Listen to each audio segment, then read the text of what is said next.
बहुत समय पहले की बात है। किसी नगर में एक बेहद प्रभावशाली साधु रहते थे। उनके पास शिक्षा लेने हेतु कई शिष्य आते थे। एक दिन एक शिष्य ने उन साधु से सवाल किया, स्वामी जी, आपके गुरु कौन है? आपने किस गुरु से शिक्षा प्राप्त की है? महंत शिक्षा का सवाल सुनकर मुस्कुराए और बोले कि मेरे हजारों गुरु हैं। यदि मैं उनके नाम गिनाने बैठ जाऊं तो शायद महीनों लग जाए, लेकिन फिर भी मैं तुम्हें 3 गुरुओं के बारे में जरूर बताऊंगा। मेरा एक गुरु एक चोर था। एक बार मैं रास्ता भटक गया था और जब दूर किसी गांव में पहुंचा तो बहुत देर हो गई थी। सब दुकानें और घर बंद हो चुके थे, लेकिन आखिरकार मुझे एक आदमी मिला जो एक दीवार में छेद लगाने की कोशिश कर रहा था। मैंने उससे पूछा कि मैं कहाँ ठहर सकता हूँ, तो वो बोला कि आधी रात हो गई है, इस समय आपको कहीं भी आसरा मिलना बहुत मुश्किल होगा, लेकिन अगर आप चाहे तो मेरे साथ ठहर सकते हैं। मैं एक चोर हूं और अगर एक चोर के साथ रहकर आपको कोई परेशानी ना हो तो आप मेरे साथ रह सकते हैं। वो इतना प्यारा आदमी था कि मैं उसके साथ 1 महीने तक रह गया। वो हर रात मुझे कहकर जाता कि मैं अपने काम पर जाता हूं, आप आराम करो, प्रार्थना करो। जब वो काम से आता तो मैं उससे पूछता कि कुछ मिला, तो वो कहता कि आज तो कुछ नहीं मिला, लेकिन अगर भगवान ने चाहा तो जल्दी ही बहुत कुछ मिलेगा। वो निराश और उदास नहीं होता था, हमेशा मस्त रहता था। जब मुझे ध्यान करते हुए सालों बीत गए पर फिर भी कुछ नहीं हुआ, तो कई बार ऐसे क्षण आते थे कि मैं बिल्कुल हताश और निराश होकर साधना वादना छोड़ लेने की ठान लेता था। और तब अचानक मुझे उस चोर की बात याद आ जाती थी जो रोज कहता था कि भगवान ने चाहा तो बहुत कुछ मिलेगा। उसने मुझे ये सिखाया कि जब भी जीवन में सफलता के लिए कुछ भी काम करो और अगर तुम्हें सफलता नहीं मिले तब भी तुम्हें रुकना नहीं है। उस समय बस इतनी उम्मीद रखनी है, एक दिन मैं सफल जरूर हो जाऊंगा और उसी एक दिन के इंतजार तक मुझे काम करना है।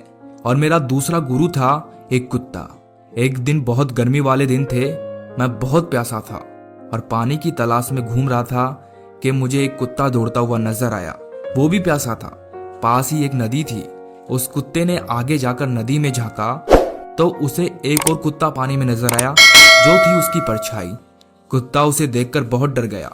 वो परछाई को देखकर भौंकता है और पीछे हट जाता है, लेकिन बहुत प्यास होने के कारण वो पानी के पास वापस लौट आता है और अंत में अपने डर के बावजूद वो नदी में कूद गया और उसके कूदते ही वो परछाई भी गायब हो गई।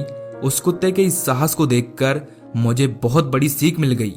अपने डर के बावजूद व्यक्ति को छलांग लगा लेनी चाहिए। सफलता उसे ही मिलती है जो व्यक्ति डर का साहस से मुकाबला करता है। उस कुत्ते ने मुझे सिखाया कि हमें हमारे जीवन में कहीं डर डराते रहते हैं। असफलता होने का डर, असफल होने का डर, किसी अनहोनी का डर, ऐसे बहुत सारे डर हैं जिनसे हम अपने जीवन में डरते ही रहते हैं। लेकिन अगर हम उनसे डरेंगे तो हम आगे नहीं बढ़ पाएंगे, हम आगे नहीं बढ़ सकते, हम जीवन रूपी दौड़ में हार जाएंगे। हमें डर से डरने की बजाय डर को डरा देना है।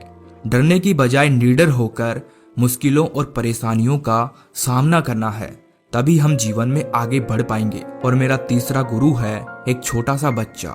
मैं एक गांव से गुजर रहा था कि मैंने देखा कि एक छोटा सा बच्चा एक जलती हुई मोमबत्ती ले जा रहा था। वो पास के किसी गिरजाघर में मोमबत्ती रखने जा रहा था। मजाक मजाक में ही मैंने उससे पूछ लिया कि क्या ये मोमबत्ती तुमने जलाई है?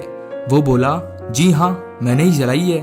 तो मैंने उससे कहा कि एक क्षण था जब ये मोमबत्ती बुझी हुई थी और फिर एक क्षण ऐसा आया जब ये मोमबत्ती जल गई। क्या तुम मुझे वो स्रोत दिखा सकते हो जहां से वो ज्योति आई? वो बच्चा हंसा और मोमबत्ती को फूंक मारकर बुझाते हुए बोला, अब आपने ज्योति को जाते हुए देखा, कहाँ गई वो? आप ही मुझे बताइए। मेरा अहंकार चकनाचूर हो गया, मेरा ज्ञान जाता रहा और उस क्षण मुझे अपनी ही मूर्खता का एहसास हुआ। तब से मैंने कोरे ज्ञान से हाथ धो लिए। मित्रों, शिष्य होने का अर्थ क्या है? शिष्य होने का अर्थ है कि पूरे अस्तित्व के प्रति खुले होना, हर समय हर जगह से सीखने को तैयार रहना। जीवन का हर क्षण हमें कुछ ना कुछ सिखाने का मौका देता है। हमें जीवन भर हमेशा एक शिष्य बनकर अच्छी अच्छी बातों को सीखते रहना चाहिए। ये जीवन हमें आए दिन किसी न किसी रूप में किसी गुरु से मिलाता रहता है। ये हम पर निर्भर करता है कि क्या हम उस महंत की तरह एक शिष्य बनकर उस गुरु से मिलने वाली शिक्षा को ग्रहण कर पा रहे हैं या नहीं। इसीलिए मित्रों, अपने जीवन में चाहे कहीं से भी कुछ भी सीखने को मिले तो हमेशा सीखने की कोशिश करनी चाहिए। कभी भी अपने अहंकार में नहीं रहना चाहिए, क्योंकि अहंकार व्यक्ति को ले डूबता है। फिर व्यक्ति अपने को अज्ञानी साबित भी करा लेता है। हमें अपने दुख भी बहुत कुछ सिखाते हैं।